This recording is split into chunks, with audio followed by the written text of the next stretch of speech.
Assalamualaikum warahmatullahi wabarakatuh. Salam hebat luar biasa. Kembali lagi dengan kami Alvinda Official. Pada kesempatan kali ini kita sangat luar biasa kedatangan tamu seorang mahasiswa dan seorang guru yang telah mendapatkan beasiswa ke ITB. Ikuti terus video kali ini setelah yang satu ini.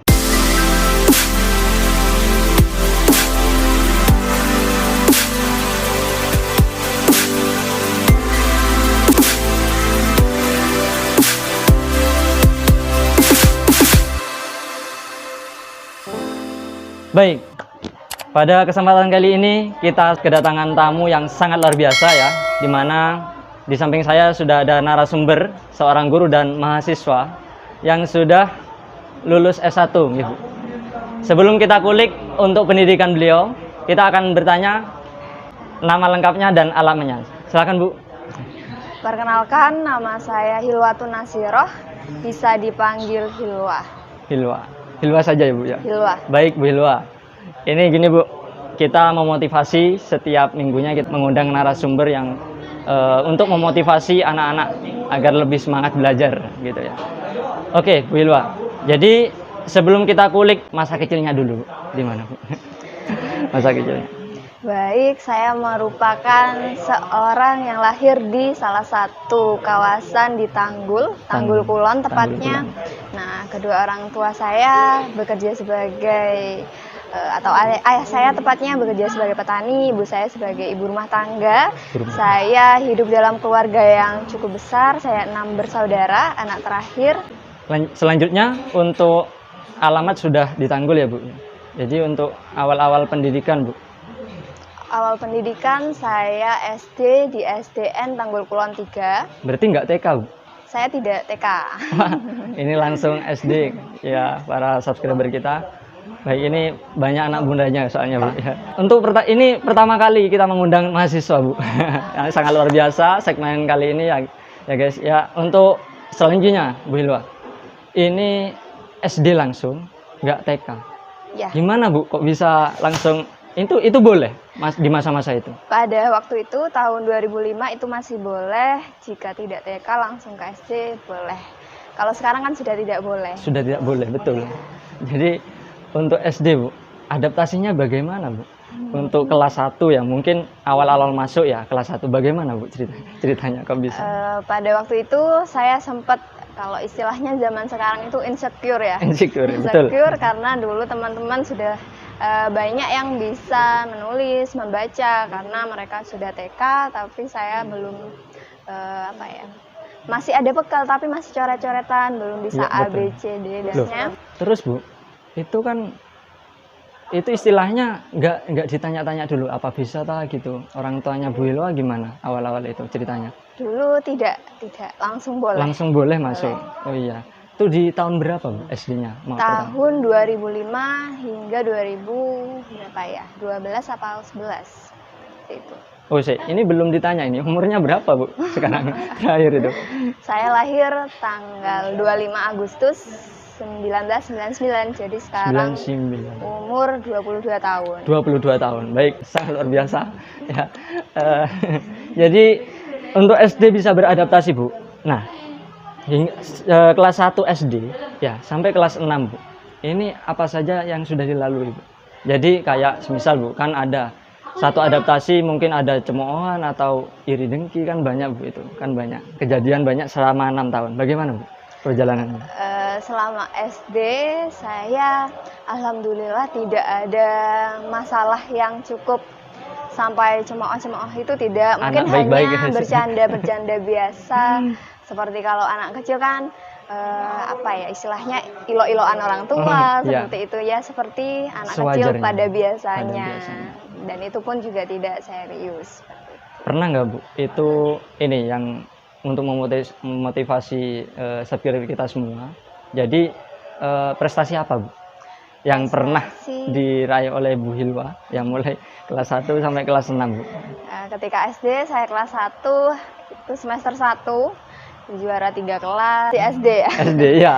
Tapi kan SD sudah juara Bu, bisa membanggakan kedua orang tua Bu gitu. Iya, selama 6 tahun di SD itu saya selalu masuk 3 besar. 3 besar. Dan ketika yang ranking 3 itu hanya di kelas 1 semester 1. Nah, dan seterusnya kelas 1 semester 2, kelas 2, kelas 3 sampai kelas 6 itu ganti yang ranking 1, 2, 1. 1, 2. Wah, sangat luar biasa. Ini bisa ditiru ya bagi adik-adik SD untuk selalu senantiasa belajar, Bu ya. Untuk mengejar prestasi ya, Bu ya. Ya, betul. Baik, untuk kelas 6, Bu. Terus SMP-nya terus di mana? Tetap di Tanggul. Ya, saya SMP di SMP Negeri 3 Tanggul. Baik. Tadi SD-nya di mana? SDN Tanggul Kulon 3. Wah, SDN Tanggul Kulon 3. Terus SMP-nya? SMPN 3 Tanggul. SMPN 3 Tanggul.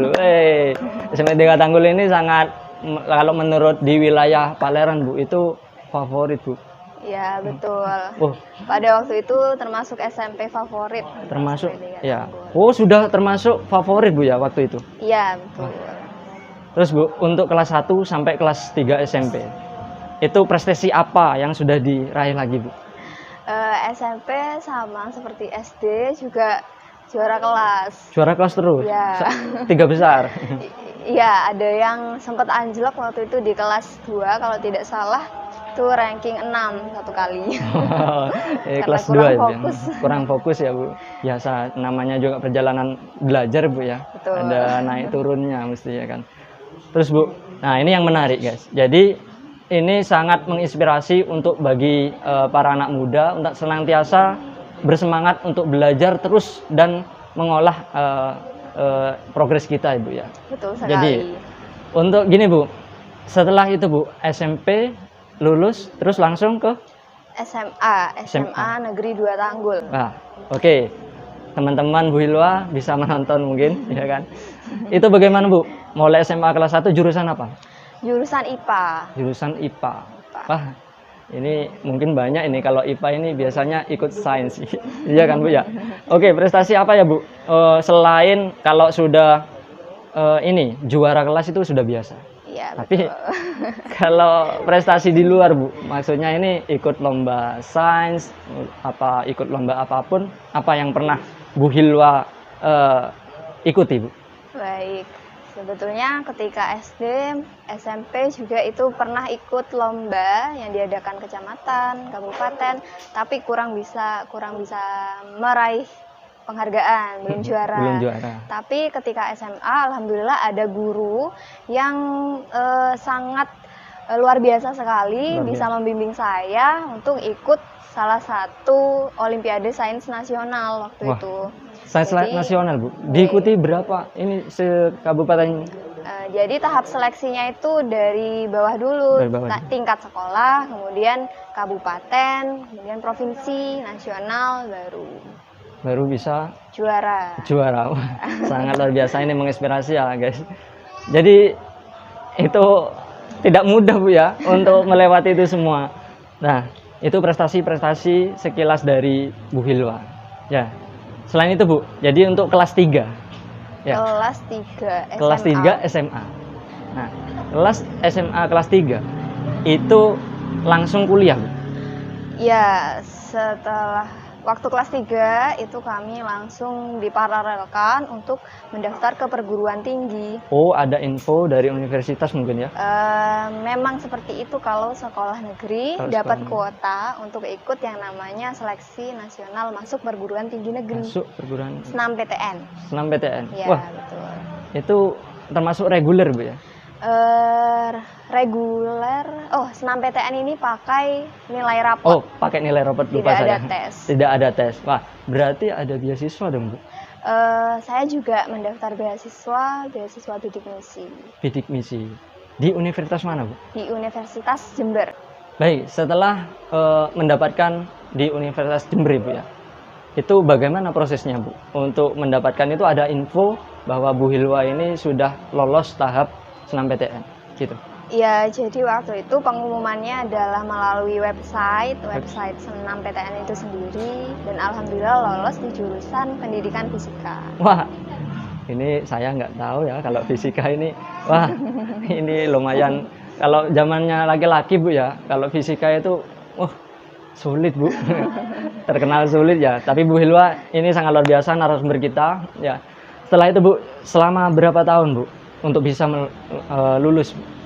Ya, jadi saya masuk ke perguruan tinggi tahun 2017, kemudian lulus pada bulan Februari 2021. Jadi 3,5 tahun. Wah, cepet Bu. Wah, sangat luar Alhamdulillah biasa. bisa dilancarkan. Bisa dilancarkan 3,5 tahun aja ya Bu ya. Iya. Biasanya rata-rata 4 tahun Bu ya. Ya, normalnya 4 tahun. Di Universitas Jember Bu ya. Ya, betul. Fakultas Keguruan dan Ilmu Pendidikan. Wah, ngambilnya fisika pula. Jadi untuk selanjutnya Bu, di Universitas Jember itu kos Bu? Iya, saya kos karena jarak dari rumah ke kampus juga ya, sangat jauh. Tanggul ke Jember itu sangat 1 jam Bu ya. 1 jam. Nah, setelah itu Bu, apa Bu? Itu pernah nggak Bu Hilwa ini merasakan selama di kos, terus apa yang pernah Ibu keluhkan atau pernah hampir frustasi misalnya kan? Itu selama kuliah Ibu, apa ceritanya Bu? Cerita apa yang pernah Ibu Hilwa alami? Ya, jadi ketika kuliah sebetulnya sedikit mengalami yang namanya culture shock ya. Karena yang awalnya SMA dari SD, dari kecil sampai SMA tidak pernah jauh dari orang tua. Kemudian ketika kuliah harus kos sendiri itu. Awalnya itu, tapi lama-kelamaan bisa diatasi. Selain itu juga sangat lelah sekali sebetulnya. Sangat lelah sekali. Apalagi ketika semester awal itu ada ospek jurusan, ospek fakultas, universitas, kemudian juga banyak praktikum dan laporan, tugas sangat mengejar-ngejar. Baik Bu, itu SNMPTN itu sebaiknya dijaga Bu ya untuk prestasinya. Kalau SNMPTN sendiri sebetulnya masih bisa jika nilainya terbilang jelek gitu, atau IPK-nya jelek. Yang ada batasannya adalah pada beasiswa bidik misinya. Itu ada batasan tertentu agar beasiswanya tidak dicabut. Baik, terus Bu, apakah Bu pernah nggak, kalau kuliahan itu kan zamannya itu kuliahan banyak nggak yang kena kasus-kasus ini, kena kayak narkoba gitu Bu? Ada nggak di zamannya Bu Hilwa itu seperti itu Bu? Di zaman saya, karena kan luas sekali ya, saya meninjaunya di aspek jurusan saja boleh? Oh iya, boleh, silakan. Di aspek jurusan saya itu kalau narkoba alhamdulillah tidak ada. Tidak ada. Namun pernah di tingkat fakultas itu ada sedikit permasalahan di kepanitiaan. Waktu itu mengundang salah satu penyanyi, Rizky Febian. Ya, itu ada kendala di keuangannya. Tapi sudah bisa diselesaikan. Alhamdulillah. Itulah perjalanan ketika sarjana S1 Bu ya. Ya, betul. Ya. Jadi Bu, setelah itu Bu, lulusnya ini, skripsi itu kan, garap skripsi gimana Bu perjalanan? Kan itu terkenal skripsi susah menghabiskan waktu ya kan. Terus bagaimana prosesnya Bu? Ya, jadi semester terakhir untuk mengerjakan skripsi itu kita harus masuk ke dalam kelompok riset dahulu. Nah, di prodi saya sendiri itu diatur pada semester 5. Jadi ketika semester 5 sudah masuk ke dalam kelompok riset. Dan alhamdulillah ketika saya semester 3 saya itu seperti membidik satu dosen tertentu untuk bisa menjadi pembimbing saya, seperti itu. Betul. Saya dekati terus dosennya, kemudian pada semester 5 saya mendapat dosen pembimbing skripsi, itu bukan beliau. Nah, kemudian saya bilang, beda Bu berarti? Saya bilang beliau, kemudian bisa diubah. Bisa diubah ternyata. Ya, jadi saya bisa dibimbing oleh beliau dari semester 5 hingga semester 7. Jadi waktu mengerjakan skripsi itu kurang lebih 1 tahun. Boleh disebutkan Bu, siapa Bu pembimbingnya? Bapak Dr. Andes Bambang Supriyadi, MSc. Ini anak bimbingan jenengan sudah sangat berprestasi Bapak. Baik, untuk selanjutnya Bu, itu kan sudah tahap ujian Bu. Setelah itu mengerjakan itu lulus, itu ujiannya gimana Bu? Ujiannya itu seperti sidang namanya. Seperti sidang biasa skripsi. Ya, kemudian juga ada seminar. Kita menjelaskan penelitian kita ke orang lain, ke halayak. Betul. Baik. Sudah dinyatakan lolos waktu itu, Bu? Alhamdulillah pada Februari 2021 dinyatakan lulus. Dinyatakan lulus. Alhamdulillah. Tepuk tangan buat Bu Hilwa, ya. Jadi itu, Bu, sekilas untuk S1. Nah, setelah S1 Bu lulus, sarjana nih, ya kan? Sarjana. Terus untuk selanjutnya, Bu, itu setelah lulus ada profesi lain mungkin, langsung keterima di mana mungkin? Baik, jadi ketika lulus saya diminta salah satu dosen untuk mengajar di lembaga lesnya, lembaga bimbingan belajar yang ada di Jember. Nah, kemudian juga saya mengajar bimbingan belajar di Tanggul, daerah Tanggul. Ya. Terus juga saya pernah menjadi marketing BCA selama sebentar. Kemudian saya juga mengajar di sini SMK Tahfidzul Quran. Ya, kebetulan hari ini kita berada di SMK Tahfidzul Quran, Bu, ya. Betul. Tempat Bu Hilwa ini mengajar ya anak-anak, Bu, ya. Betul. Itu awalnya kok bisa masuk ke SMK Tahfidzul Quran, bagaimana, Bu? Awalnya saya melihat grup yang ada di Facebook. Waktu itu Pak Roy memposting suatu pengumuman lowongan pekerjaan di SMK sini dan saya mendaftar. Akhirnya? Alhamdulillah diterima dan sampai. Sangat baik di sini. Nah, dengar-dengar guys, Bu Hilwa ini mendapatkan beasiswa lagi, ya, Bu? Betul sekali. Tepuk tangan guys, sekali lagi, ya kan. Jadi Bu Hilwa ini mendapatkan beasiswa ke ITB, ke Institut Teknologi Bandung. Wah, sangat luar biasa, ya. Untuk S2, Bu, ya. S2. Baik. Ceritakan sedikit dong, Bu, untuk untuk mendapatkan beasiswa itu bagaimana? Awalnya itu bagaimana? Mendapatkan beasiswa itu. Nah, saya mendaftar beasiswa yang namanya LPDP, Lembaga Pengelola Dana Pendidikan, itu di bawah Kementerian Keuangan. Jadi untuk mendaftar beasiswa tersebut, awalnya itu ada tahap administrasi, diminta berkas-berkas seperti sertifikat TOEFL, terus ijazah, transkrip, KTP, dan surat pernyataan yang lain. Nah, seperti itu. Terus caranya. Itu tahap untuk kok bisa terima, setelah itu ada pengumuman atau bagaimana, Bu? Itu ada tahap tes mungkin? Iya, jadi ada 3 tahap. 3 tahap. Administrasi itu hanya mengunggah berkas dan essay. Kita buat essay di situ. Terus setelah dinyatakan lolos itu masuk ke tahap seleksi substansi. Jadi tes seperti TPA dan TWK. Betul sekali. Ya. Kemudian setelah dinyatakan lolos ada wawancara. Wawancara terakhir baru-baru ini, Bu, ya? Wawancara saya bulan apa ya? Bulan Agustus. Agustus kemarin ya, Bu, ya? Agustus kemarin. Terus dinyatakan lulus wawancara, kemudian secara resmi diakui sebagai calon penerima beasiswa itu kalau sudah mengikuti PK, persiapan keberangkatan yang akan dilaksanakan minggu depan. Itu sekilas dari pendidikan beliau sangat luar biasa, ya. Sangat berprestasi sekali. Baik, Bu Hilwa. Jadi untuk terakhir, Bu. Untuk anak-anak siswa, terus mahasiswa, untuk kiat-kiatnya untuk sukses itu bagaimana, Bu? Untuk motivasinya bagaimana? Silakan.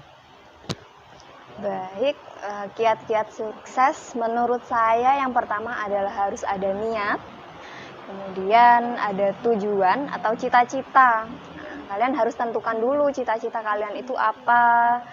Nah, cita-cita itu tidak harus yang muluk-muluk langsung besar. Jadi dosen misalkan cita-cita saya menjadi dosen, maka untuk mencapai cita-cita tersebut saya harus kuliah lagi S2. Maka cita-cita saya yang terdekat dari saat ini adalah bisa S2.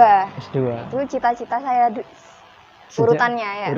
Urutannya cita-cita saya itu mendapat beasiswa dulu. Awal ya. Ya, kemudian setelah dapat beasiswa cita-cita saya berubah lagi. Berubah jadi bisa lolos di kampusnya. Seperti itu. Nah, setelah lolos di kampus, maka cita-cita saya mewujudkan yang awal tadi, ingin menjadi dosen. Iya. Gitu. Jadi butuh tahapan-tahapan. Nah, tadi yang pertama niat, terus yang kedua tentukan cita-cita baik jangka panjang maupun jangka pendek. Kemudian yang ketiga jelas sekali harus berusaha dengan maksimal mungkin yang kita bisa kerahkan semuanya. Apa harus kenali dulu bakat dan minat kita itu di apa. Nah, setelah itu yang juga terpenting adalah pantang menyerah dan rela berkorban. Rela berkorban ini sangat penting sekali dan cukup berat karena juga selain meninjau dari diri sendiri juga berkaitan dengan orang lain. Seperti yang saya lakukan saat ini, dengan berat hati harus rela berkorban meninggalkan SMK Tahfidzul Quran, tapi bukan selamanya ya. Meninggalkan untuk meraih cita-cita yang saya inginkan. Namun kedepannya saya harap bisa memberi dampak yang baik bagi SMK Tahfidzul Quran. Amin. Jadi tulis di kolom komen guys ya, itu menit keberapa pesan-pesannya. Intinya harus berusaha terus dan belajar semangat ya Bu ya, intinya. Ya betul. Baik, terima kasih Bu Hilwa sudah mampir di channel kami Alvinda Official ya kan. Sudah repot-repot mampir ya kan. Semoga Bu Hilwa senantiasa untuk dilancarkan oleh Allah. Amin. Sehingga mencapai cita-cita yang Ibu Hilwa inginkan. Amin. Semoga Baik. SMK Tahfidzul Quran bisa menjadi sekolah yang selalu atau terus-menerus menjadi sekolah yang lebih baik dan sukses. Amin. Terima kasih Bu Hilwa doanya dan semoga sukses selalu. Kalau di channel kita terakhir, salam hebat luar biasa. Baik, salam hebat. Salam hebat luar biasa. Baik, terima kasih. Sekian, jika konten ini bermanfaat, jangan lupa like, subscribe, dan share. Oke, terima kasih. Assalamualaikum warahmatullahi wabarakatuh.